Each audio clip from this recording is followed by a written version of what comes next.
Every basic ability, skill, and talent can be developed through hard work, good strategies, persistence, dedication, and input from others. Where focus goes, energy flows. So focus your energy on continuous learning and stop wasting time thinking about looking smart. Build resistance, build vulnerability, build courageousness. Well, that just took us live. We're here. We're live. I'm not sure why that's done that, but yep. And it's thrown us both out. There we go. Oh. Welcome to the It hot must seat. have COVID. Just like someone else we know. Oh, bloody hell. Kristian Livolsi, you have COVID. I have COVID. It's been a long time since I've had COVID. And the first time was like a one-day event. This one's turning out to be a bit more than a one-day event. So it's obviously evolved. No pun intended. After we've just spent an amazing weekend with our Evolve clients in Brisbane. It was sunny, but it wasn't extremely warm. But you championed through. Well, you actually didn't know you had COVID. Otherwise, we would not have proceeded the way we did. But you got through the weekend. Hopefully, everyone else is unscathed of COVID. And what an epic couple of days we had with our clients in Brisbane. Yeah, it was. It was pretty amazing, actually. Where was it? I landed in Old Fine the day before, and then I got a really bad fever through the night. I was like, what the hell? And lucky, I bring a rat with me everywhere I go. But I tested Friday morning, and the fever broke at 4 a.m. And I thought, I sounded and I looked good. That was the problem. I look good now. Like, I don't look sick. But I did the rat, and it was negative. And then, we kept our distance from everyone. There was no high-fiving from me. No hugs, much to the disappointment of everyone. But yeah, no, it was amazing. Just the transformations, Simone, that we get the privilege to witness and see every single time we do the quarterly intensive. It's just, yeah, it's quite amazing. And I know that after about 3 or 4 hours of drinking at our breakup dinner, we always have a good dinner. There was a camera going around capturing people's sentiments. I'm not sure what the footage looks like. I'm not sure I really want to see it. But no, everyone had a really good time. And, the amount of clarity that people get from the work that we do and the actionable steps that they can then go away and take with them back to their teams.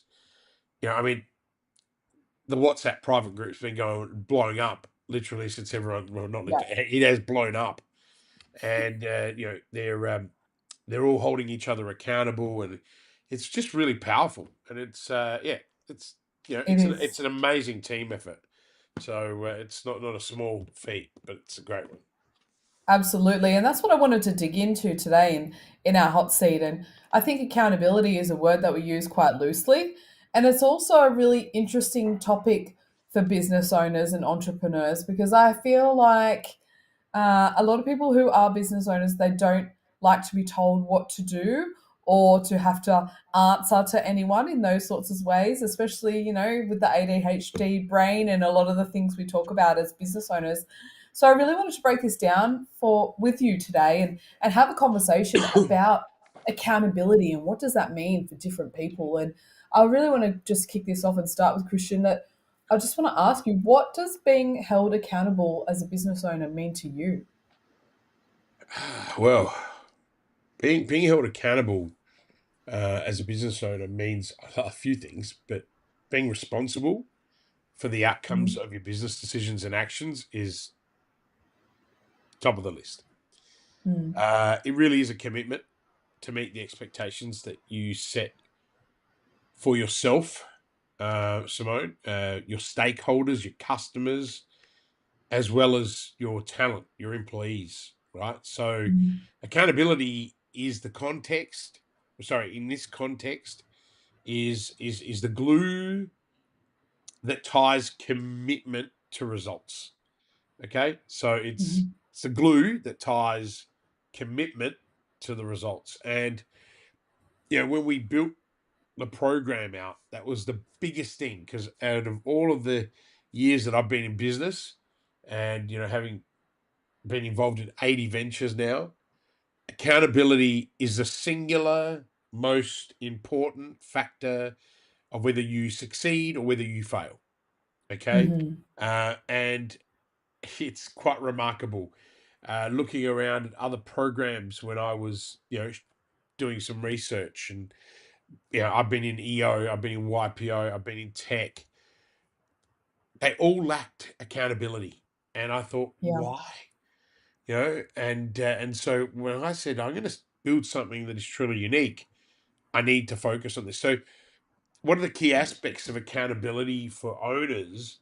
Well, transparency, right? Responsibility, ethical conduct, consistency, and I can expand on those if you want, but they are really key. Okay. And, and the actionable outcomes for those things are setting really clear goals, and that's what we do one whole day. We are setting goals and priorities and chunking it down. So our members can go back to their teams or to their own businesses, depending on how big or small they are, and be able to implement that immediately.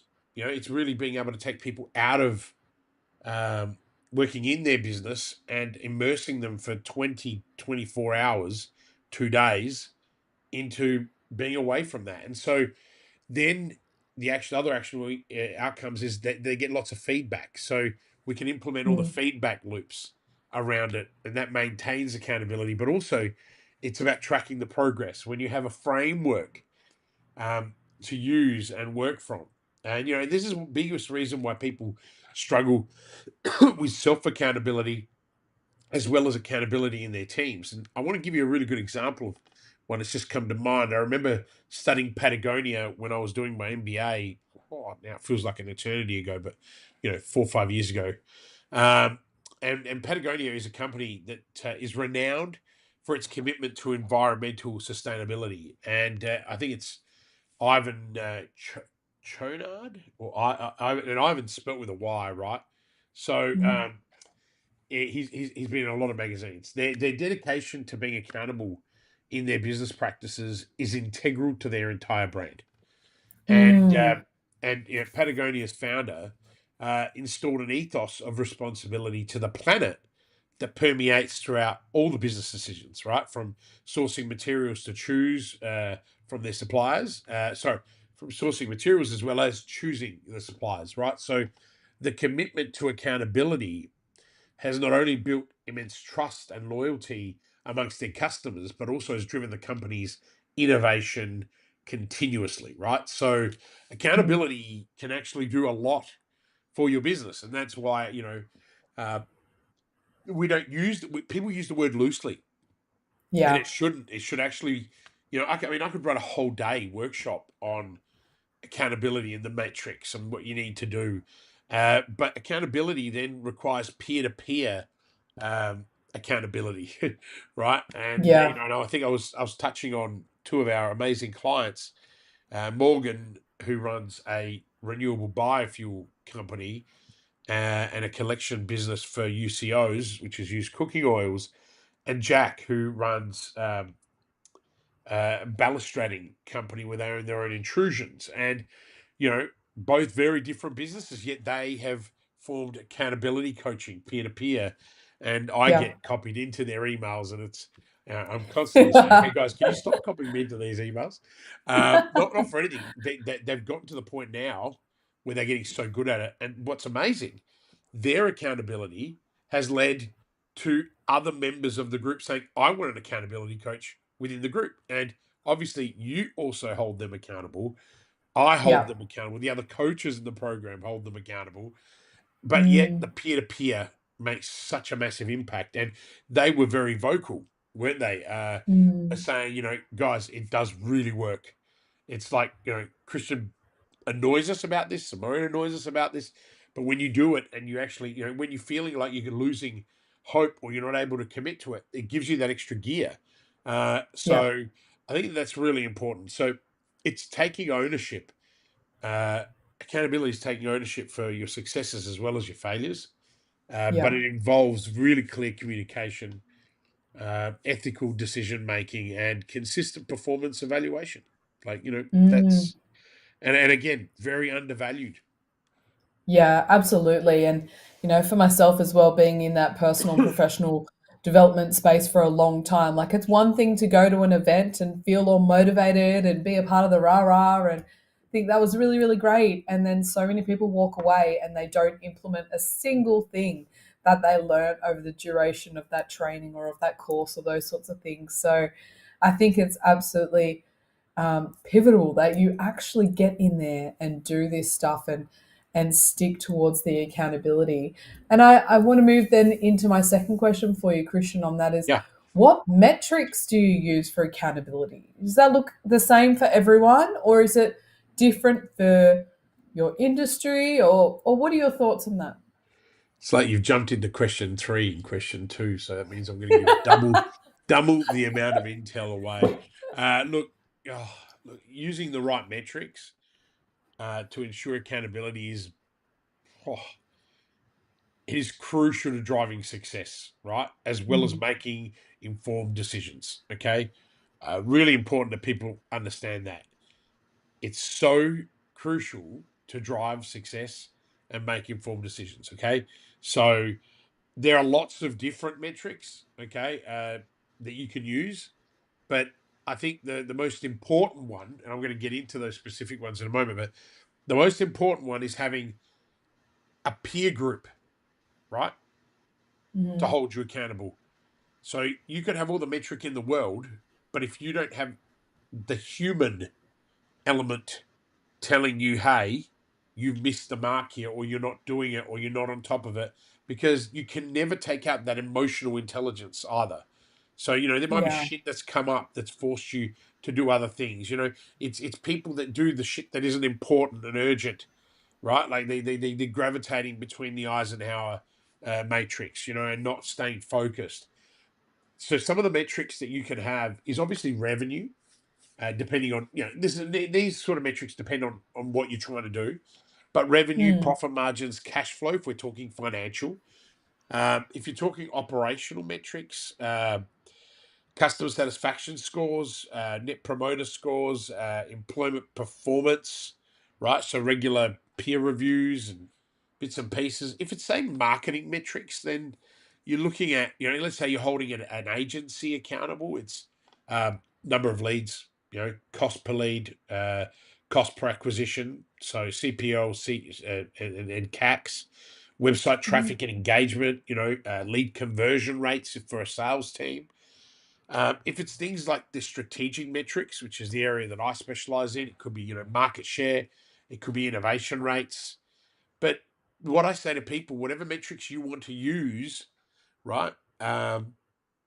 Make sure that you've got a really well structured plan for it, because the plan itself is an accountability metric, right? So we use a 90-day filter, which takes a mission. So we give everything a mission name. A bit like, Maverick mission was Dagger, and then it's like, okay, so mission name Dagger. Dagger might be, one, two, three different people involved in it. So there'll be Dagger one, That's Dagger part of two, the fun part, I think. Like listening to what everyone calls their priorities and their mission is Oh, hilarious. It's so good. they're getting more creative with each quarter. Yeah. But the thing is, it becomes memorable, right? They can remember it, and so therefore they stay focused on it. Uh, but I think, look, implementing a dashboard for reporting is really important. Okay, so businesses should use intelligent tools to create dashboards that provide them with, as much real time data as possible. Mm. Always regularly review your priorities. So we have a method in the program that no one can escape from. That's why that if you're not committed, you don't get in, and if you don't show commitment, we kick you out. Like it's just the way it is, right? Like Yeah. we are lions. That was the theme that came out from the weekend, and so and it stemmed from a quote that I actually used from Alexander the Great. If you remember, Alexander the Great says, "I'm not scared of, you know, uh, a pack of lions now with COVID in my brain, but I'm not scared of a sheep leading a pack of lions, but I am concerned about a pack of sheep being led by a lion." So Yes. I've got the quote right here in the booklet. You probably can't see that. But yeah, yeah, no, I'm I not think I was pretty afraid of an close. army of lions led by a sheep. I am afraid of an army of sheep led by a lion. That's right. And so, Mm, it's courage and determination. So what we've done is built within the program ways to be able to keep people accountable, not just on a 90-day cycle, but on a weekly cycle with our weekly coaching call, with mhm. our monthly game planning sessions, where we then take and say, okay, well, where are you up to? Here's 30 days worth. Where are you at in the first 30 days? And then we've got the accountability Monday, emails, and then choose in the Mm, group. And then the accountability peers. Like, we make it impossible for people to escape, right? Like, yeah. their Well, I accountability. guess just on that, I would love to know what are your thoughts to any of those business owners listening right now, just thinking, well, that's a bit intense, that's a bit too much. Like, what do you need all that? You should be self motivated and self accountability for some of these things as well. What would your response be to people thinking in that train of thought? Do you want my no bullshit approach, which is what I'm going to give you anyway? Of course, I that's think what I I'm think getting. I think if you're thinking that, then you're likely not to be growing.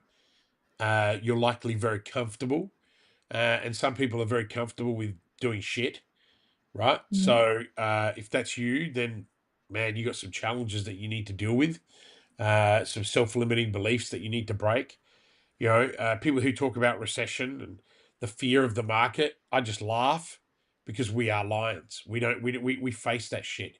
We pivot, we move, and that's what being accountable and having an amazing plan allows you to do, is that you Mm, can stay well in front of the rat race while everyone else is competing for crumbs. We're moving straight to where we need to go, right? yeah. A lion needs to eat meat, right? Needs to be big chunks of protein. The bigger, the better, right? So, and I make it sound like there's all this rah rah, but there isn't really. It's just Mm, really focused attention, and it's like Robbins says, where focus goes, energy flows, and so we use the accountability metric in order for people to achieve that, and we strategize around that. So, look, I think Dell is another really amazing company that comes to mind, Simone, around the importance of accountability. And for them, it was rigorously measuring customer satisfaction and net promoter scores, right? And what they did is they used those insights to drive improvements in their product offerings as well as their customer service strategies. Again, mm, demonstrating that, yes, we talk about it from an owner's perspective, but then how do you translate that back into your organization, right? And mm. and so it's about the work that everyone does over those 2 or 3 days, and then being able to bring it back. Like, everyone's having team meetings today, right? Like, those people that had no public holiday yesterday, they were already doing their team meetings, saying, "Hey, this is what we're rolling out." That the teams are so empowered, and that's what people forget.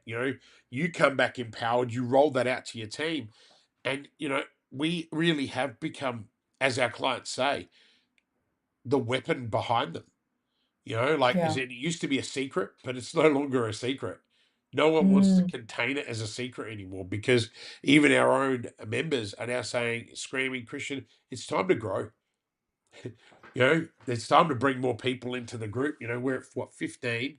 Um, we gave ourselves a plan to do 10 in the first year, understand how that process worked, and perfect it. And then we went, okay, let's take another 5.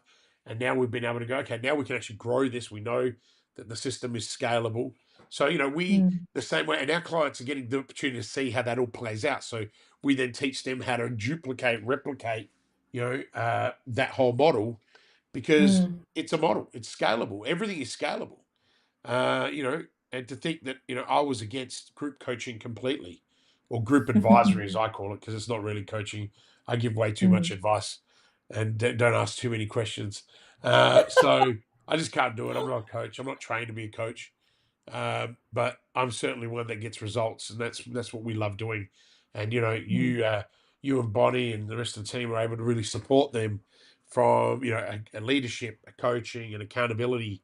And I say it quite arrogantly now. We've got, in my opinion, one of the best programs in the country, if not in the world, and the results speak for themselves. Um, and that's something I'm really proud of. Like I haven't said that openly forever, I think. And but now, I thought about it, I came back and I'm like, you know what? We've got the best people. And that it's I'm not talking about our company, I'm talking about our members. And clients, yeah. They make it, and that's what I said to them. I said, guys, if you want to grow this thing, who do you want to be part of it?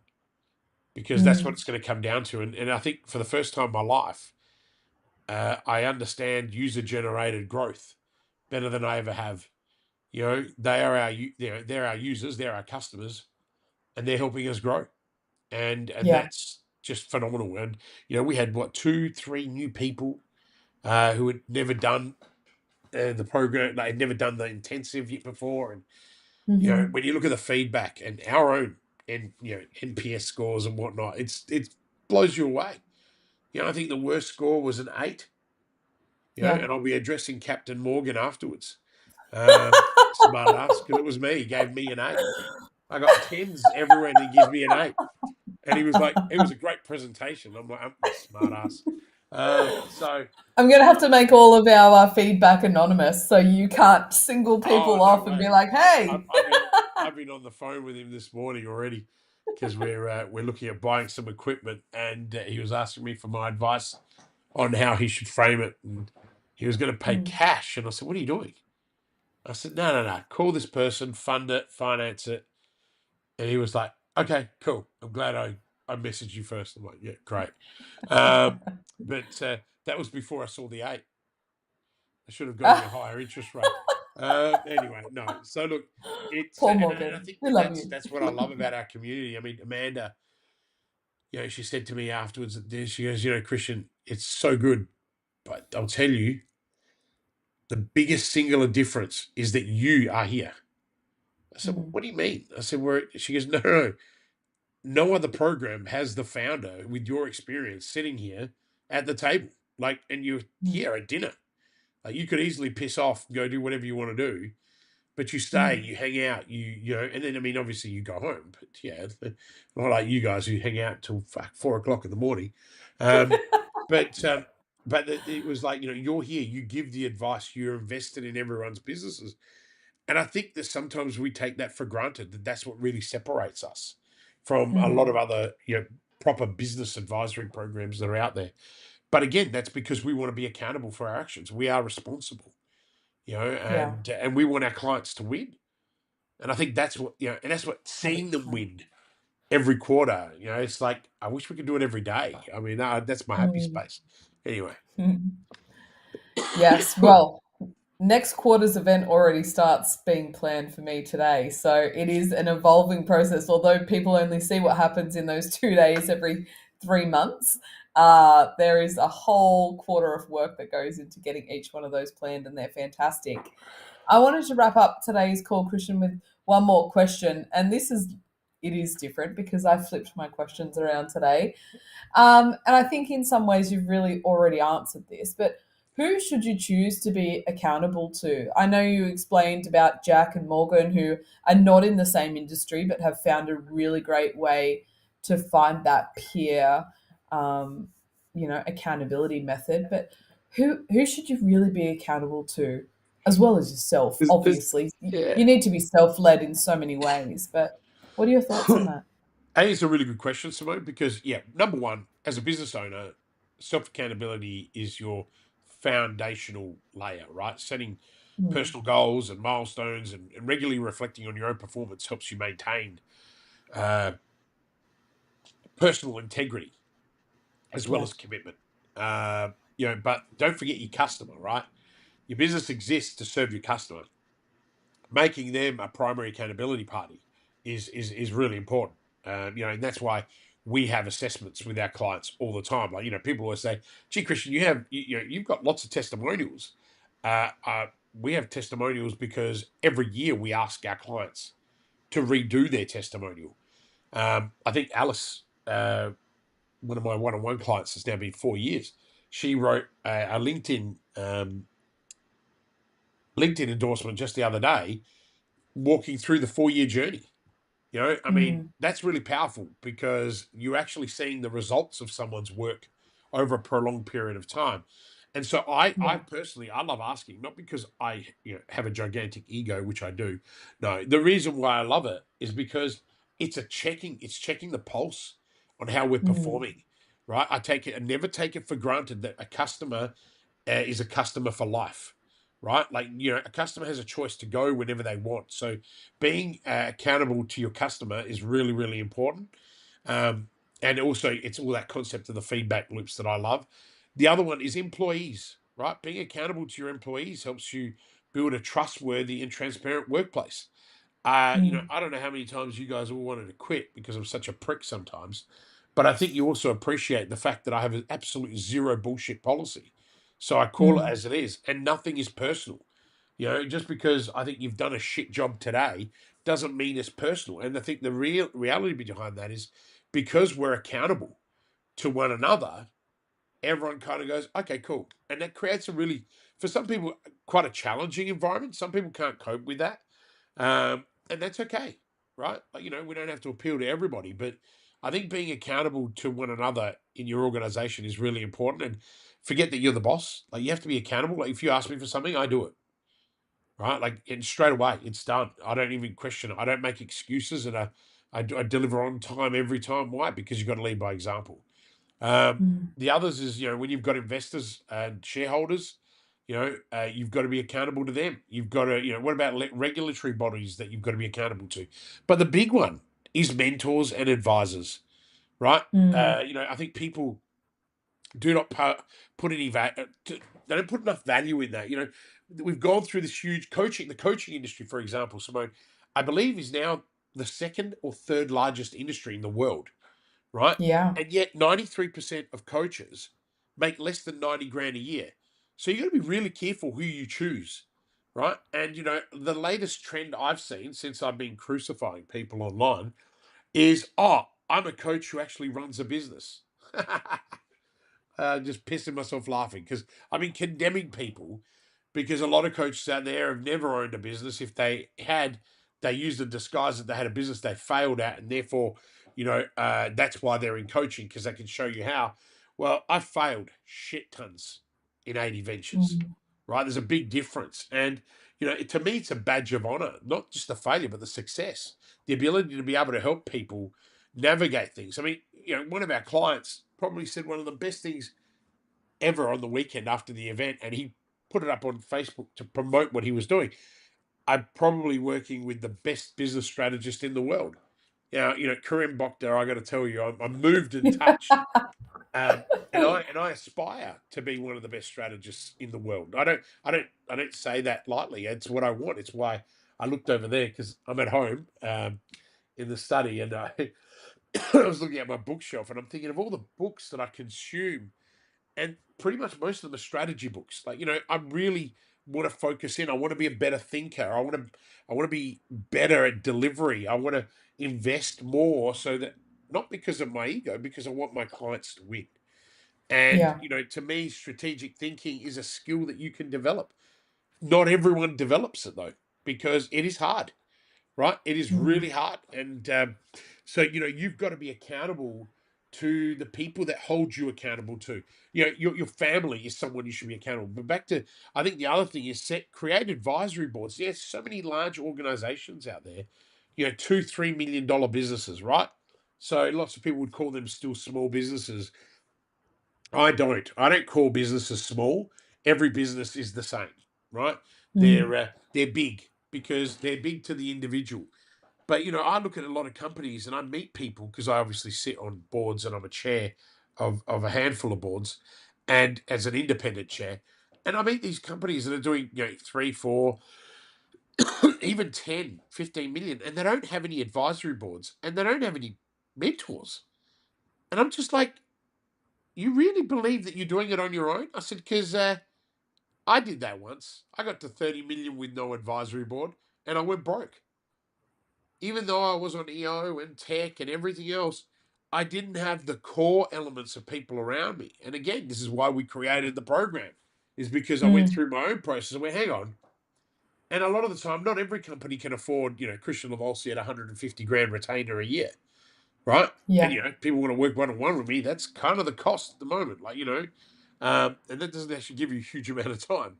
But the reality of it is, those companies I've been working with now for 4.5, 5, 6 years, some of them. And Yeah. they continue to grow because I continue to evolve. Right. Mm. And when we sat down and we said, Simone, when you joined, and I said, Simone, this is what I've created. And you're like, yeah, we can build a community around it. I'm like, no, not a community. What are you talking about? It's got to be us. And then now it's a fucking community. And it's Yeah. amazing, that vision that you had for the community. I knew I had the delivery and I knew that I could give people all of my intel and I could do it as a group. I never thought I could do that. And now it's like people can actually access not only the advice that I give, but the advice that you and Bonnie and Adrian, our whole coaching team, because a lot of Mm. people tend to forget it's not just me.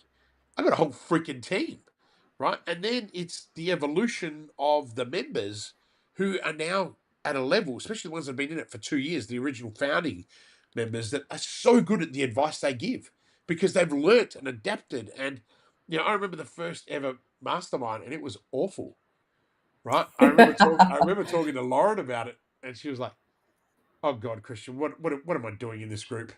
And I said, "What do you mean? This is all fun. We're going to teach these guys how to be awesome." And she, Lauren's one of my biggest clients, and I'm chairman of her board, and and it's just an extraordinary thing. Like we always talk, me and her talk about it all the time. She goes, "How is everyone going?" I said, "They're doing really well. Like they're growing and developing, and I think that's that accountability, that ability to make a commitment to something, and now people can afford to do it.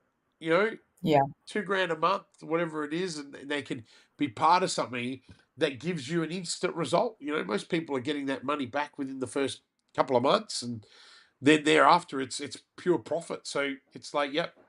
And then, and I love the fact that we've got 100% growth rate with, 100% retention rate. Like it just doesn't, like you start looking at it. But again, the reason why I'm boasting, and I am boasting, the reason why I'm boasting is because we know how to do it. The formula is being accountable to your customers, accountable to your team, accountable to yourself. And that accountability is that we're going to get people results, right? Yeah. What are we doing now? We're about to do a huge overhaul of the internal program and build out a roadmap marketing program to really put more dollars in the bank for every one of our customers. So we're going even beyond that because it's like, okay, you guys are now getting really good at the strategy, getting really good at the accountability. Let's get you really good at marketing, right? And really being able to scale them. And I'm so excited about where we're going with this. Like it's to me, it's I get to live vicariously through all of my clients' businesses. And it's just Mm. so cool when it's smaller businesses too. Like, and again, not small business, smaller. It's not the 20, Yeah. $30 million companies that I tend to work with. It's the, $300,000 a year psychologist. It's uh, the event management company with a team of 2 growing to a team of 10. It's the recruitment services organization. I'm not sitting here and name all of our clients, but it's being able to work with a fabricator and an engineer, and it's all of those things, and you start to go, oh my God, this is medley, right, of diversity, and that divergent thinking just allows you to explore opportunities you would never have explored before. And this is what I'm saying. I'm boasting because it goes beyond me. It goes beyond you. It goes beyond the team. And Yeah. that is, so powerful. Uh, I mean, I'm sitting here freaking dying of COVID. Well, I'm not dying. But the passion that I have for what we do is it's immeasurable, right? And and Yeah. and, and now 2 years in officially, that we've been running Mhm. this, and it's no longer Kristian and his advisory firm and partners and whatnot. It is now, a team driving this incredible agenda, and everyone's for purpose. right? So, and I think just quickly, I want to just wrap up because I want to give it context so people don't just think that, hey, it was Kristian just boasting, because I'm not boasting for the sake of boasting. I'm demonstrating. But what I want to do is, and I love case studies because I've written a lot of work on this stuff and I love writing, and not bad for a dyslexic ADHD phenomena. But Lego, I once did a paper on Lego when I was at the University of Adelaide, um, as an adjunct professor in the Entrepreneurship Commercialization Innovation Centre, and that was an amazing experience. But I was looking at Lego's turnaround story, in the 2000s. I think a lot of people don't really reflect on this, but I was looking at doing a PhD in failure and and resurrection, and this was something I was looking at. And what people don't realize is that Lego faced near bankruptcy in early 2000s. Right, that's hard to believe when you think there's a Lego store almost everywhere now. Right, and but Lego restructured its strategy to become more accountable to its customers, both the parents and the children, and that was their strategy. I was blown away when I got insights into it, and I spoke to people Yeah, at Lego right. about it. And what they did is they refocused all their core products, and so by involving their fans, their raving fans, into product development, um, they also increased transparency with investors about all their company operations. Lego was actually successfully gained both profitability and trust at the same time. And so that's a really good example. And I think we do that really well in our program, because we dive really deeply with our clients, asking them, what do you want more of? Right? How do we improve? And I look back at the first workbook that we had, dear goodness, Two that years first ago. workbook. And now we had, what, 4 workbooks for the weekend, and they're beautifully presented. Our PowerPoint decks, like the shit we do, like you said, the planning starts. Well, the planning actually started the other day, and we're going to The have an minute the amazing. event finished, we already started going, next quarter we're doing this, and next quarter we need to up this and take Yeah, this but I out, put think this in. Yeah. correct. And we're doing little tweaks, right? And we teach our clients to do the same. It's like, look at this, let's tweak. After we rolled out COD, which is a program for, really small startup, mum and dad businesses, side hustlers, probably my favorite program that I've ever put my name to, because I love the outcomes and the results. We've had three people from that program step into Evolve. I mean, that's Mm, fucking life changing, right? Like, these are people yeah. doing less than 10 grand a month in their business to now doing 30s and 40s and 50s and million, within another year. I mean, it's just, ah, I just can't explain. I mean, you can see the passion. I love what we do, but it comes down to the fact that we're listening to people. We're making the improvements, right? And we're building something that is not theirs. And COD, we didn't build until we had sold 10 seats first. And then we built it. Now we're teaching our clients how to do the same. We're teaching, psychologists how to build programs so that they're not trading time for money, right? Like, Yeah. wow. We're teaching physios to do the same. We're teaching, other allied health practitioners how to stop trading time for money and how to scale. And they're just endless opportunities. COVID really showed us that there are no boundaries in this world anymore, Mm, right? mm-hmm. And all of us have some incredible, innovative idea, and sometimes it's just a block. Um, I didn't think I was going to make 20 minutes on this call today, and we've gone for 38. I just looked at the time, like, wow. So thank you for everyone who's been listening. I've got to say, my YouTube hours are skyrocketing. So thank you to everyone. Amazing. I think there's a 80% of people are on YouTube. and I just want to say Awesome. thank you to those of you who have been supporting us and the podcast. And because without you guys listening, we wouldn't be able to, I know that we wouldn't be having the impact that we do. And so I really appreciate it. And if anyone is interested in joining us at our next event, it's only going to be invitation only. We're no longer giving tickets or selling tickets. So bad luck. I don't feel any sympathy for all the people that have. Missed that opportunity. Yeah, Oh, the they doors are missed it big shut on time that now. opportunity. Only members of Evolve, which is going to be changing. Its name's going to be changing. Um, are going to be exclusive event for them for the 2 days, and COD members will have the opportunity to buy a ticket on the Saturday, which is what we've always allowed. But that's it. There's no specials. There's no nothing, and it's really great to be in that position after 2 years. But again, we've been accountable to our goals. We've been accountable to our process. It hasn't been an easy journey. I know you know that. We've Yeah. made internal changes 2-3 times in order to facilitate that change. We've invested a huge amount of money, like huge amount of money to get here, and I'm so blessed and lucky that I can afford to be able to do that and take those risks. And they're the lessons. I think there was a quote that you pulled out of one of the hot seats. I think I saw it the other day. It's it's the mistakes I've made that Yeah. help our clients avoid making them, or something. I don't remember what you pulled out of one of our conversations, but it really hit me. I was like, oh yeah, I'm the dumb Your shit. own words really hit you. I was like, That's right, oh hilarious. yeah, I'd like to work with that guy. That's pretty cool. And then I realized it was bloody me. I looked at it and went, oh shit, that's me. Um, and so again, it's just such an amazing, it's an amazing ride, and that's what business is. Mm, Business is not easy. It's not easy, and having the right support network makes all the difference. And by that I mean, if you're a business owner, your own team is your support network, your family. I think I make a big point. I couldn't do what I do without my wife. mm, She grounds me. She keeps me accountable as well. We had a discussion about my health, obviously, this weekend, and she's like, "All right, enough. You're on a diet, and I'm holding you accountable." I'm like, "Oh crikey, here we go, portion control." But it's true. But it's true.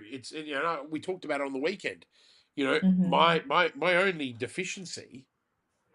Well, there's a few, but my main deficiency is I've never prioritized my own health at the expense of all the other cool shit that I do. Um, mhm. so it is that simple. You know, um, But look, I think it's been an awesome conversation. I mean, I've loved talking about accountability and linking it right back to what we did on the weekend, because it's so powerful, and I think Absolutely. anyone that's had the opportunity to hear this show and this segment, thank you. Um, I really appreciate if you drop some comments. We can't see anything on here, but I'm sure when we go back onto the chats, but it's just such a privilege to serve people. And I certainly know that I haven't been producing any new content for a while other than these chats, and that's probably on the cards. But I'm going to be drafting just an email to our list about some of the outcomes and reflections that I saw from the weekend. So if you get it in your inbox the next couple of days, have a read, and shoot me an email back. I do actually respond to those emails. I think a lot of people, I never used to, because I had the team doing it. And as you know, I've taken back complete control of all of that. A lot of it is only because I've got so much time. Never thought I'd be saying that, but what frustrates me is the same thing that everyone wants. They want freedom. I've built that freedom now, and it frustrates me because, unlike everybody else, I actually really like working and I like being really busy, whereas everyone else kind of likes it, but they want to do all this other stuff. So Simone, thank you for the weekend. Can't wait for Sydney. Sydney, what are we? Fifth, Yes. six, seven, The and eight. 6th and 7th. Yeah, yeah. Darling Yeah, Harbour, we're coming back. Hopefully they'll look after us absolutely. like the last time, and yeah, Absolutely. it's such a privilege to serve everyone. I can't wait to see them all tomorrow on our Wednesday coaching call. Mm. I know they'll all be And buzzing. if you are one of those people lurking in the backgrounds that think, oh, I might have come along to the next event, or you're interested to know, the conversations need to start now. This is not about waiting until September comes to think, yeah, I'm going to snap up a ticket. If it's something of interest to you, then you need to start getting to know us and having those conversations and building a relationship, because, as you mentioned before, we're not opening the doors to anyone anymore. You need to know us, and you need to be a part of our communities to be able to enter into the scenes of what we do. It is so good hearing you say that. Like, honestly, they need to replay this part of this video over and over again, just for my facial expression. Right? Mm. It's just when you can get to a point in your business that you can say no to a new customer, then you have power. You know, and I never thought that I could replicate that since I had some of the best restaurants in the country. And now we've been able to do it. And it's such a powerful tool. You know, lots of people said there's no way you can own a restaurant that has a lineup. Well, I did. Right. And when we had Exo Supper Club, we had lineups. And we took no bookings. It was like, we can't take bookings. Line up and come in. And rain or shine, people would line up.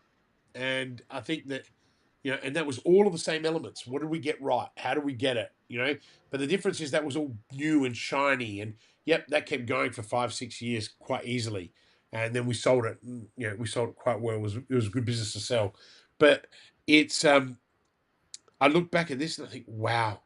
And it's like someone said to me, Kristian, you've got your mojo back in every way.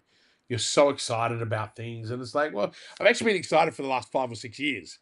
It's just I've been able to hold my my excitement back. But after a weekend like we had with our members, it's just impossible. Not even COVID can hold me back. You know, and it's like, you know, and I could talk about it all day. I'm just sitting here reflecting constantly on it, and I'm so happy, not for us. I'm happy for them. They've given us the opportunity that we're in, not us to them. And it's reciprocated the other way around with them. So anyway, we've got to go because I'm sure that everyone's had enough of the ranting, but we haven't lost any viewers, which is amazing. So thank you. And like you said, people need to start that conversation now because, yeah, we're just it's going to be crazy. So the year's halfway gone already, right? If you thought that 2024 was your year, you're now halfway through. So probably a good accountability metric is to reflect on where you are right now and are you close to achieving the goals that you wanted to achieve?